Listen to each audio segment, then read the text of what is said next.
اور قربانی کے اونٹ جنہیں ہم نے تم لوگوں کے لیے شعائر اللہ میں سے قرار دیا ہے، اس میں تمہارے لیے بھلائی ہے، بس اسے کھڑا کر کے اس پر اللہ کا نام لو، پھر جب یہ پہلو پر گر پڑے تو اس میں سے خود بھی کھاؤ، اور سوال کرنے والے اور سوال نہ کرنے والے فقیر کو کھلاؤ۔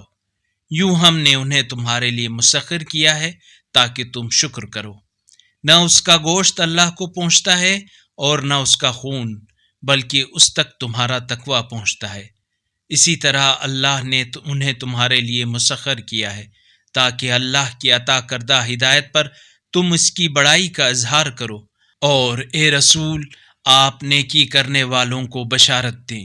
اللہ ایمان والوں کا یقیناً دفاع کرتا ہے، اور اللہ کسی قسم کے خیانت کار ناشکرے کو یقیناً پسند نہیں کرتا۔